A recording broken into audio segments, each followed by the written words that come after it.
किसानों को हमेशा से छल रही है सरकार।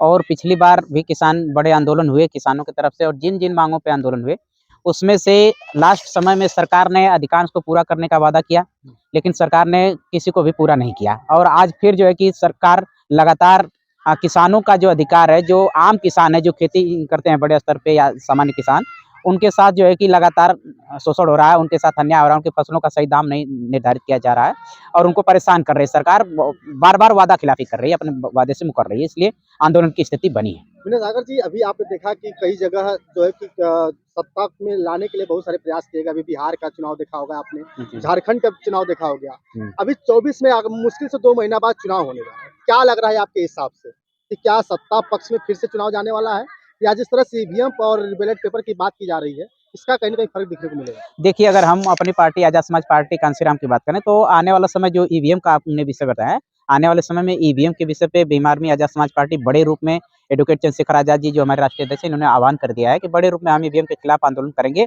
और ईवीएम का सहारा लेके अभी कई वकीलों ने इसमें प्रयास किया, सुप्रीम कोर्ट में पहल की और एक प्रयास हुआ है, उसको दिखाने का, साबित करने का प्रयास हुआ है कि ये गलत है और ऐसा किया जा सकता है, फिक्सिंग की जा सकती है।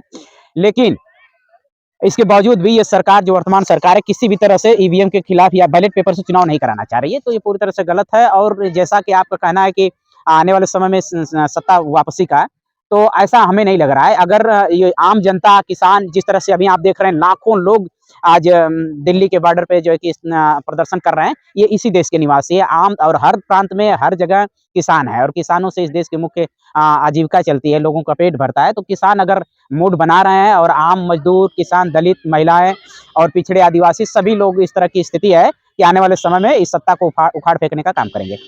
किसानों की बात जिस तरह से अभी आपने कही कि किसान जो है कि आंदोलन कर रहा है, क्या आखिर सत्ता के पीछे इसी अक्सर सत्ता में भी जो है कि अक्सर किसान ही क्यों आंदोलन कर रहे हैं? क्या सरकार इनकी बातें नहीं सुन पा रही है, या कहीं न कहीं चुनाव को देखते हुए किसान उनको परेशान करने की कोशिश कर रहे हैं? नहीं, देखिए, आपने कहा केवल किसान आंदोलन कर रहे हैं, मैं इस बात से मैं इसको स्वीकार नहीं करता हूँ कि केवल किसान आंदोलन नहीं कर रहे हैं, छात्र भी आंदोलन कर रहे हैं। आपने बिहार में देखा, बहुत बड़े स्तर पे आंदोलन हुआ। अभी उत्तर प्रदेश में 69,000 शिक्षक भर्ती में जो है कि बड़े स्तर पर जो है कि आरक्षण में घोटाला किया गया है, अनदेखी की गई है। अभी काफ़ी दिनों से जो है कि वहाँ आज भी स्टूडेंट छात्र जो है कि धरने पे बैठे हुए हैं। तो आदिवासियों के साथ अन्याय हो रहा है, जहाँ भी आम जनता के साथ अन्याय हो रहा है, तो सभी लोग जो है कि आंदोलन कर रहे हैं, धरना कर रहे हैं, प्रदर्शन कर रहे हैं। रही बात किसानों की, तो किसान एक बहुसंख्यक आबादी है, किसान हर जगह है, हर जाति में, हर कौम में है, तो इसलिए ये बड़े स्तर पर दिखाई पड़ रहा है।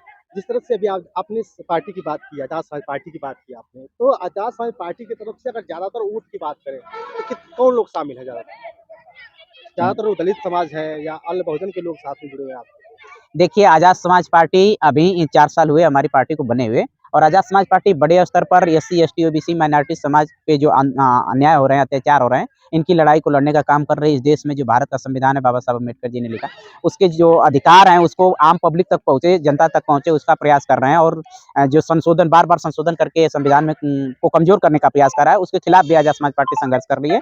तो हम ये नहीं कह सकते कि हमारे साथ केवल दलित हैं, हमारे लोग जो एससी, एसटी, ओबीसी, माइनॉरिटी, सभी लोगों के लिए हम संघर्ष कर रहे हैं, आंदोलन कर रहे हैं। हमारे जो आइकन है, हमारे राष्ट्रीय अध्यक्ष चंद्रशेखर आज़ाद जी, जो भीम आर्मी के संस्थापक हैं, वो लगातार आम जनता, वो जाति विशेष को देखकर और धर्म विशेष को देखकर संघर्ष नहीं कर रहे हैं। उनके हम लोग अनुयायी हैं, हम उनके समर्थक हैं। हम पार्टी में सभी लोग आम कार्यकर्ता जो है कि लड़ाई को लड़ रहे हैं। आपसे एक आखिरी सवाल ये है कि जिस जिले से आप आते हैं, उस जिले में कहीं न कहीं देखा जा रहा है कि एक अत्याचार बहुत ज़्यादा हो रहा है। कहीं जी। लोगों को अलग लोग जाति के लोग, दलित समाज के लोग जो है कि मार दे रहे हैं, तो कहीं न कहीं अक्सर लड़ाइयाँ हो रही हैं, प्रशासन सुन नहीं पा रही है। तो इसके बारे में क्या ख्याल है आपका? देखिए, अब ये एक चीज़ साफ-साफ बता दूँ कि यहाँ का जो प्रशासन है, गाज़ीपुर जनपद के जो पुलिस प्रशासन है, यहाँ खासकर जो अपराधी किस्म के लोग हैं, इन पे अपराधियों को कानून का इकबाल नहीं है। वो निष्फ़िक्र होकर जो है कि अपराध कर रहे हैं। अभी कल शाम की बात बता दूँ, तो यहाँ सादात थाना के अंतर्गत हमारे पार्टी के विधानसभा के सचिव थे, उनके भाई पर जानलेवा हमला हुआ है। उस मामले में अभी हम लोग आंदोलन करके वहाँ